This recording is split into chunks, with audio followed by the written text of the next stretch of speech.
한 복된 팔복 말씀을 오늘 세 번째인데, 우리 첫 번에는 심령이 가난한 자가 복이 있나니 천국이 그들의 것이며, 또 지난주일에는 애통하는 자는 복이 있나니 저희가 위로를 받을 것이며, 그렇게 묵상했는데, 오늘은 세 번째로 온유한 자는 복이 있나니 그들이 땅을 기업으로 받을 것이며,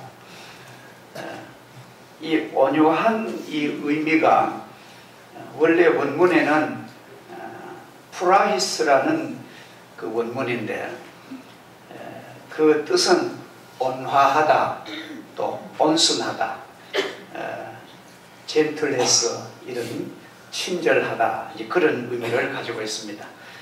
베드로전서 3장 4절에 보면은 오직 마음에 숨은 사람을 온유하고 안정한 심령에 썩지 아니할 것으로 하라. 그 말씀이 이 성경을 잘 설명을 해주고 있습니다. 야고보 3장 13절에도 선행으로 말미암아 지혜의 온유함으로 그 행함을 보일지니라. 여기에 지혜의 온유함이라는 말은 지혜롭고 온유하다 그런 말인데, 셀프 컨트롤, 자기 자신을 통제하는 것, 자기 자신의 감정을 통제하고 자기 자신을 잘 억어하는 것, 이것이 원뜻은 온유하다, 그런 뜻입니다. 얼핏 생각하면 온유한 사람은 무능한 사람이다, 그렇게 착각하시는데 그런 게 아닙니다.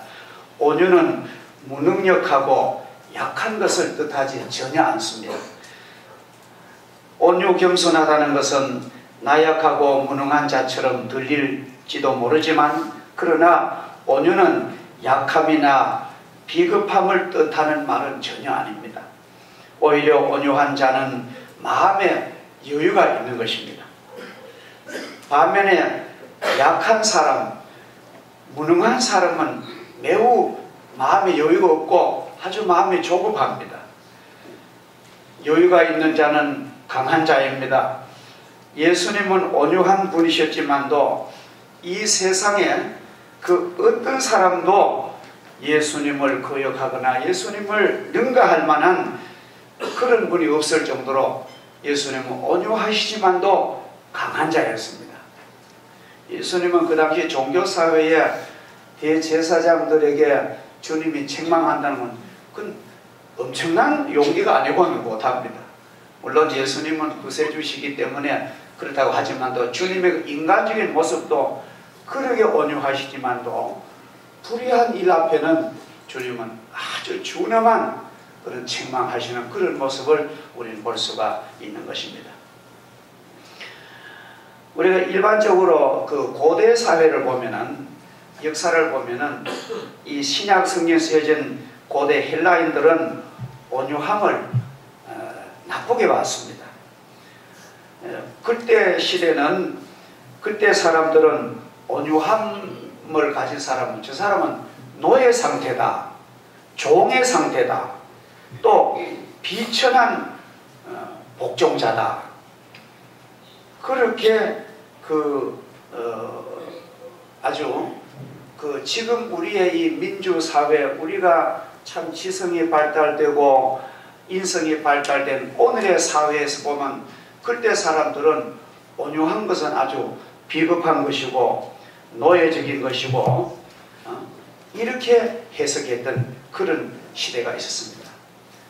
지금도 우리 이렇게 이 아름다운 인격적인 시대도 보면은 이 사회 간간히 그런 온유한 것을 비겁하고 소리나 지르고 그런 사람이 이기는 같은 그런 아주 잘못된 것들이 들어 보입니다. 일전에 서울의 그 북악터널 얼마나 복잡합니까? 북악터널에서 아마 이 차길에 조금 차선 변경이 있었는가 봐요. 원래 터널 안에서는 좀처럼 차선 변경은 안 합니다만도 어떤 급한 일이 있었는데, 그러니까 앞에 가던 차가 자기 차를 앞지른다고 막 화가 나가지고 차를 터널 안에 세워놓고 상단봉으로, 그 사람 아주 평소에 그런 게 있었는가 봐요. 그래서 그 옆차 막 앞유리를 박살을 냈습니다. 물론 결과적으로 그 삼단봉을 휘두른 그 사람은 경찰에 체포가 됩니다. 네, 우리가 이제 이런 걸 볼 수 있잖아요. 혹시 대종식당이라든지 에 가면은 이제 어린아이를 데리고 오는 수가 많습니다. 가족 간에 가니까. 여러 사람 모인 식당인데, 데려오면 지금은 데려오면 교육이 잘 됐어요.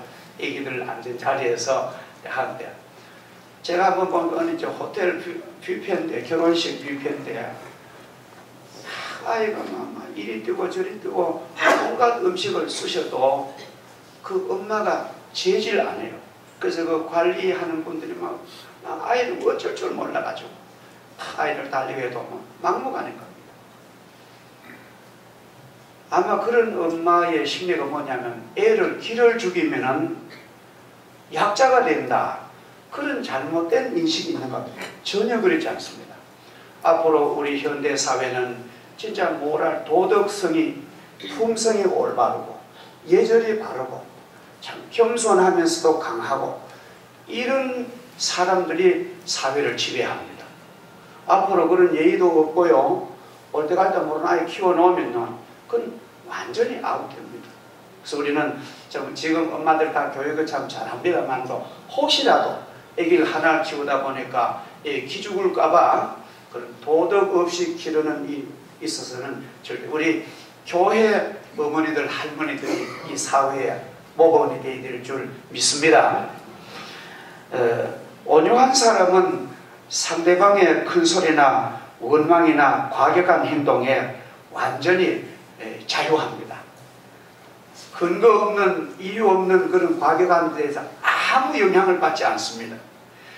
온유한 사람은 자기 자신을 내세우지 않고 겸손히 자신을 낮추는 자입니다. 그 대표적인 인물이 성경에 이런 인물이 많으면 대표적인 인물이 아브라함을 우리가 볼 수 있어요. 한 번은 아브라함의 목자들과 조카 롯의 목자, 아주 부자가 된 땅을 많았지만도 막 서로 목자들을 다투는 거예요. 초장 때문에 서로 좋은 풀밭 하려고. 그 목자들이 싸우니까 내 주인 싸움 안 되겠어요. 그래서 아브라함이 먼저 조카를 롯을 조용히 부릅니다. 조카를 불러 앉혀놓고 이랍니다. 나와 너는 고륙이다. 말하자면 한 핏줄이다. 한 가족이고 한 가족인데 우리는 하나님 여호와를 섬기는 하나님의 백성이야. 우리 주변에는 이 브리스, 히위, 이방인들이 같이 사는데 만약 내하고 너하고 삼촌과 조카가 이 돈 때문에 다툰다면은 저 사람들이 하나님 예수 믿는 우리를 보고 뭘 하겠느냐? 하나님 영광 다 가리우고 이건 말이 안 된다. 또 인간적으로 우리가 그러면 안 된다. 그래서 이제 이렇게 두면 안 되겠고 우리가 방법을 하나 내가 세운데 너가 한번 들어봐라. 이 좋은 땅 그때는 이제 그 소돔 고모라가 멸망하기 전에 아주 비옥하고 좋은 땅 소돔과 고모라를 가리키면서 이 기름진 옥토하고 저 뒤편 산등성이 상수리 나무는 우리나라 도토리 나무인데 그 박토 산등성이를 가리키면서 너가 우하면 나는 좌할 것이고 너가 좌하면 내가 우하겠다. 너 선택 먼저 하라. 선택권을 조카에게 준 거예요. 보통 사람 같으면 아이고 삼촌이 먼저 하셔야 되죠. 삼촌이 하시 그렇게 하겠냐. 근데 아무 그런 거 없이 그냥 나는 이 땅 하겠다. 비옥한 땅 택해서. 그리고 이스라엘 땅 간 거예요. 내중에 성경에 보면은 그 땅이 너무너무 죄악을 많이 져가지고 그만 유황불비로 다 멸망하잖아요. 근데 이 나이 많은 이 삼촌과 숙모 아브라함과 사라는 박토 마물의 상수리 나무 밑에 텐트를 치고 제단서 기도하며 그도 하나님이 내중에 부유하게 만든 것을 우리가 볼 수가 있는 것입니다. 우리는 가족 간에 너무 내 주장만 하는 가족이 있으면 안 됩니다. 내 주장을 한 반 양보하고 다른 가족 주장도 다 받아. 이래가지고 합력하여 차선을 택하는 것이 그 좋은 가정이에요. 남편 혼자 자기 마음대로, 아내는 절대로 자기 그 양보하지. 이래 되면은 그 행복과 사랑이라는 것이 없는 그런 삶이 되는 것입니다. 또 온유한 하나님의 백성들은 예수 그리스도를 잘 따를 때에 이 온유한 성품으로 은혜를 받습니다. 빌립보 2장 5절에 보면 너희 안에 이 마음을 품으라 곧 그리스도 예수의 마음이니 그는 근본 하나님의 본체시나 그 하나님과 동등됨을 다 비우시고 이 땅에 오셔서 종의 몸을 입으시고 십자가에 죽기까지 복종하셔서 하나님께서 그 겸손하신 예수님의 이름을 모든 무릎이 예수님께 꿇게 하셨다. 그렇게 바울은 주님의 겸손한 결과를 설명을 합니다. 예수님의 마음은 아주 온유 겸손하셨습니다. 사람의 성품은 선천적인 성품과 후천적인 성품이 있는데 선천적인 성품을 천성이라고 그럽니다. 그리고 후천성인 성품을 습관이라고 그럽니다. 사람의 모든 성품이 두 가지 안에 포함되어 있습니다. 그러나 온유함은 천성도 아니고 습관도 아닙니다. 온유는 오직 예수님만이 가지고 계시는 성품으로 우리가 주님의 제자가 될 때만이, 주님을 배울 때만이 그 모습을 가까이 갈 수 있습니다. 주님께서 나는 마음이 온유하고 겸손하니 나의 멍에를 메고 내게 배우라, 그렇게 말씀하십니다. 우리가 온유한 성품을 얻기 위해서는 예수님을 잘 믿고 또 예수님을 잘 배우고 순종하고 그의 삶을 닮아가는 생활에 훈련하면 성령의 선물인 온유함을 내게 어느 날 하나님께서 선물로 내게 주시는 거예요. 그렇게 과격하던 사울이 아주 온유한 사람으로 바뀝니다. 그렇게 과격하던 모세, 성질이 나면은 사람을 때려 죽이던 모세에 이 사람 겸손함은 세상 사람보다 승하다고 성경은 말합니다. 우리가 그 성경에 보면은 성령이 주시는 9가지 은사가 있잖아요. 그 은사 가운데 3분의 1이 온유입니다. 온유도 나오고 또 자비도 나오고 양선, 선양선을 활짝 교육하는 것. 이 온유, 자비, 양선은 똑같은 성질이 같습니다. 갈라디아 5장 22절에 보면은 성령의 9가지 열매가 나오는데 사랑과 희락과 화평과 오래 참음과 양선과 자비와 충성과 온유와 절제 나오는데 그 9가지 열매 가운데 그 좋은 열매 가운데 3가지가 이 온유의 성격에 속한다는 거예요. 얼마나 이 큰 축복입니까? 제가 지난 2주 전 주일날도 그 성 프랜시스 기도문을 읽어드렸잖아요. 오 주님, 나를 당신의 평화의 도구로 써주소서. 이 프랜시스의 마음이 그런 온유한 그런 사람입니다. 예수님의 제자들도 처음부터 그렇게 온유하지 않았습니다. 예수님의 제자들 가운데 12제자의 그 책을 보면은 물론 가룟 유다는 제갈곳으로 자결을 했습니다만도 11제자가 요한만 90세까지 목회를 하고 에베소교회 목회를 하고 그냥 임종했습니다만 다른 제자는 전부 순교를 당해요. 나는 주님 위해서 겸손히 순교를 하는데, 이렇게 이 제자들이 그런 온유한 사람 된 것은 주님으로부터 배우고 성령의 은혜의 결과인 줄 믿습니다. 우리가 하나님의 은혜와 성령의 은혜를 받으면요, 사람이 점점 온유해지는 거예요. 그 다음에 하나님께 대한 성도들의 온유한 게 어떻게 나타나냐면은 하나님의 뜻을 잘 순종하게 됩니다. 우리가 자연히 하나님의 은혜를 받고 성령의 이런 은사를 받으면은 자연히 하나님의 뜻을 순종하게 돼요. 뭐 순종하라 얘기 안 하도 자연히 이렇게 잘 순종이 되는 것입니다. 이 세상에는 크게 보면 두 종류 사람이 있습니다. 한 사람은 철저히 자기 주장대로 사는 사람이 있습니다. 자기 뜻, 자기 계획, 나는 내 인생의 주인은 나야. 그래서 철저히 자기 뜻대로 사는 그런 사람이 있고, 반대로는 하나님의 뜻이 내 인생이야. 나는 내 인생을 하나님의 계획을 이루러 나는 왔어. 그런 사람하고 딱 두 가지 있습니다. 이게 아주 철저합니다. 하나님의 뜻에 순종하는 사람은 자원하는 마음으로 순종합니다. 억지로 하는 게 아니에요. 내가 그 좋으신 하나님의 거룩한 뜻을 내가 순종해야 되지.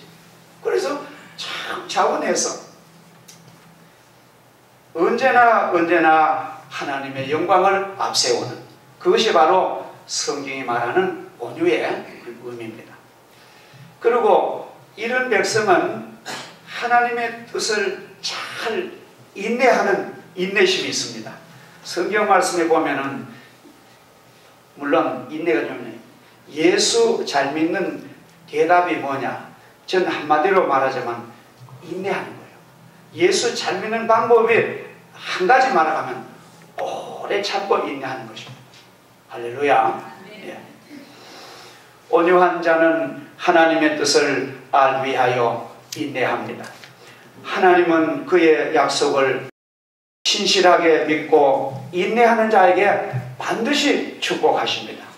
우리가 종종 하나님의 때까지, 하나님이 나를 축복하실 때까지 그거를 기다리지 못해서 인생에 갈등을 가져오고 신앙에 좌절하고 인생 실패한 사람을 들어봅니다. 조금만 더 참았더라면. 옛날에 카나다에 금강이 막 한창 19세기에 막 금강이 막 일어났을 때에 어떤 광산업자가 있는 돈을 다 해가지고 금강을 사서 돈을 들고 금강을 캐니까 아무리 해도 금이 안 나오는 거예요. 원래 이제 그런 사업이란 게, 광산 사업은요, 이게 참 아주 어떻게 보면 막 운이라 하잖아요. 저하고 같이 지냈던 그 장모님 한 분도, 그 전에 정화여고 교장이시던 도장모님도 저 단양에 광산에 가서 기도도 하고 이제 그랬었는데, 그래가지고 뭐 자금은 다 떨어지고 뭐 인부들 월급도 못 주고 하니까 뭐 광산을 좀 다른 팔았는 거예요. 못 견뎌요. 그 팔았는데 다른 사람이 그 곡괭이를 캐던 거기서 한 5m 파니까 노다지가 쏟아졌다. 그 사람이 조금만 더 참았더라면, 조금만 기도하고 참았더라면 자기는 그래서 축복은 물론 참 하나님께서 주셔야 됩니다만, 또 우리가 하나님의 때까지 우리는 참으시기를 주 이름으로 축복합니다. 그것이 바로 온유한 성품입니다.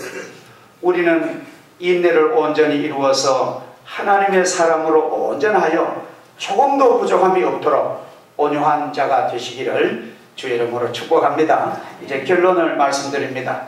그러면 오늘 성경에는 온유한 자가 땅을 기업으로 얻는다. 아주 중요한 결론입니다.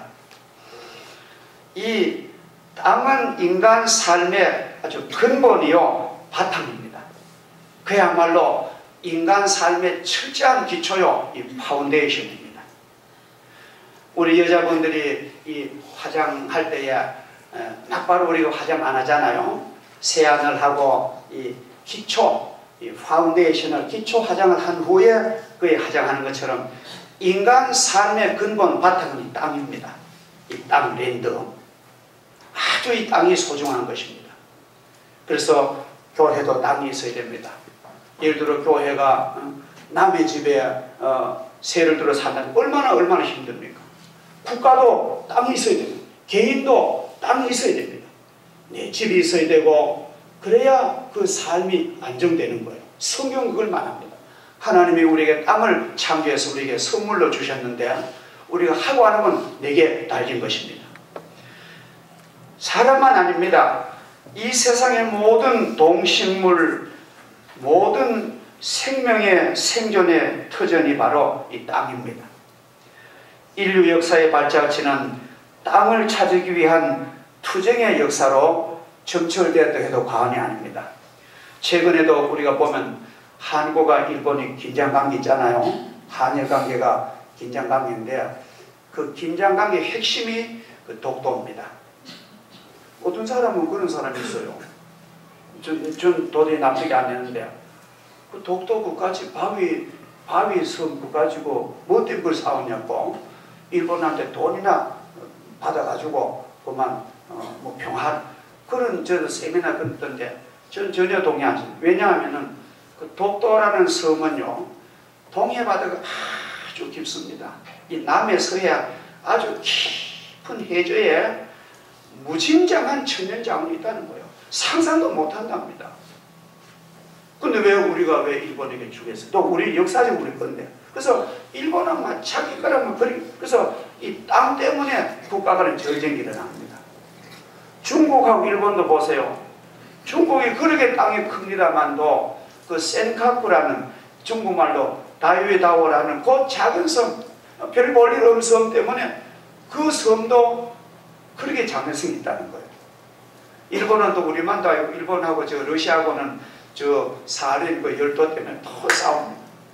이게 왜 그렇게 싸우냐 하면은 이 땅 전쟁인 거예요. 어떤 사람은 전쟁은 땅 뺏기라고 하면 총소리가 땅 그잖아요. 그만 땅도 하고 하는. 우리는 전쟁학적으로 국가에 우리는 근거를 가지고 있어야 됩니다.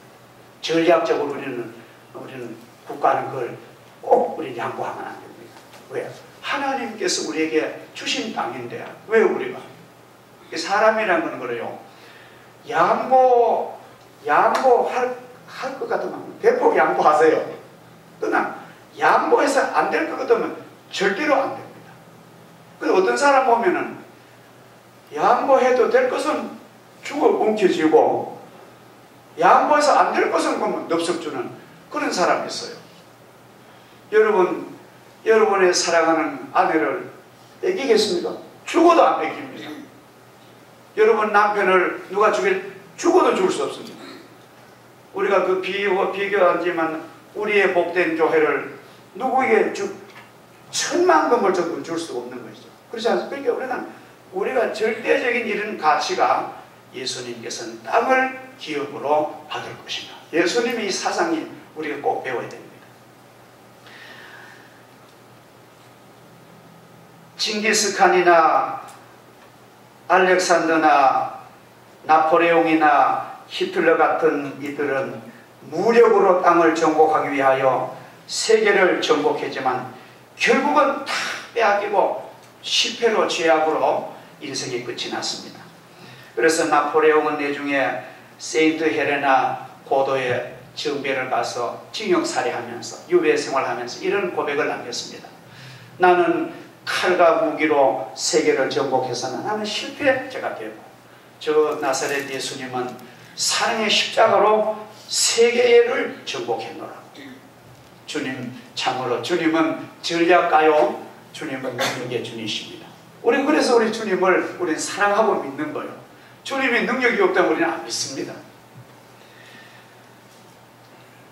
온유한 자는 땅을 얻기 위하여 애쓰거나 다투지 아니할지라도 그들을 위하여 하나님은 축복의 선물에 준비한 땅을 주십니다. 그들은 이 세상에 어디 가든지 온유한 사람은 사람들의 신전을 얻습니다. 온유한 자들의 영역은 점점 그들을 사랑하고 그들을 용납하고 그들을 반기는 그런 마음의 밭이 막 넓어지는 거예요. 우리가 오늘 예수님이 땅을 기업으로 받는다면 두 가지 의미인데 실제적인 땅도 되고 또 사람들의 그 마음을 얻는다는 거예요. 마태복음 13장에 보면 씨 뿌리는 비가 나오는데 이제 돌밭 같은 밭, 또 가시덤불 같은 밭, 또 길가 같은 밭, 옥토 이걸 이 마음 심정을 가르칩니다. 마음이 막 길바닥 같은 사람 있고, 마음이 단단한 사람 있고, 마음이 온갖 걱정, 의심, 욕심으로 막 잡초 같은 가시덤불 사람 있고, 어떤 사람 아주 옥토한 그 마음 가르치는데, 온유한 사람은 사람의 마음을 고정, 어디 가도 친구가 많은 거예요. 그리고 실제적으로 저는 우리 대구에서 소득세를 10번 안에 내는 아주 부자 장로님이, 제가 상동교에 있을 때 우리 교회 장로님이셨어요. 이시화 장로님, 지금 돌아가셨습니다만도, 이시화 장로님 사무실이 대구역 앞에 대우빌딩 거기 있었는데, 얼마나 부자입니까? 대구시에서 10번째 안으로 소득세를 낸다가. 근데 얼마나 겸손한지 몰라요. 그 정도 되면요 목이 힘든데, 그때 제가 우리 교회를 38살에 개척을 했는데, 그때 35살에 상동교회를 갔어요. 그러니까 완전히 아들 같잖아요. 그 한 60이 넘으신 어른데, 제가 부목사가 청년 부모 가면서 그 회장님 방에서 미안해서 못 견뎌요. 같이 가서 소양소 식사 대접을 하고, 또 주머니 차비하는, 제가 볼 때 아주 부자는 겸손하다. 제가 만나보진 않지만도 이건희 회장 같은 분이 아주 겸손할 거예요. 아주 막 고집부리지 않습니다. 되게 부자는 겸손합니다. 그리고 이 성경에 보면은 온유한 성도가 천국 갈 때 하나님께서 새 하늘과 새 땅을 하나님이 주시는 거예요. 할렐루야. 우리 성도들에게는 앞으로 큰 소망, 우리는 새 땅과 새 하늘 우리에게 기업이 된 줄. 그래서 이 귀한 축복을 사랑하신 귀한 여러분들이 이 큰 기업, 중요한 기업을 다 받으시기를 축복합니다. 이 자리에 계시는 성도들 한 분도 이 중요하고 영원한 기업을 놓치는 자가 없으시기를 주 이름으로 기원합니다. 감사하신 하나님 아버지, 오늘 이 귀한 주일 주시고 주님 말씀하신 이 중요한 팔복을 저희들이 묵상하게 하심을 감사합니다. 온유한 자가 복이 있나니 그들은 땅을 기업으로 받을 것이며, 이 세상에도 좋은 가족, 좋은 친구들, 좋은 성도들 많이 사귀고 또 사람의 마음을 얻을 것이고, 또 천국에 가면 하나님께서 새 하늘과 새 땅을 우리에게 기업으로 주실 줄을 믿습니다. 우리 모든 성도들이 이 땅에서도 유력한 하나님의 백성으로 살아가고 또 사랑으로 베풀고, 우리가 이후에 영원한 나라에서도 영광에 귀한 주님의 아름다운 주시는 기업을 누리는 저희들 되도록 크게 은혜와 복을 베풀어 주시옵소서. 예수님의 이름으로 기도하옵나이다. 아멘.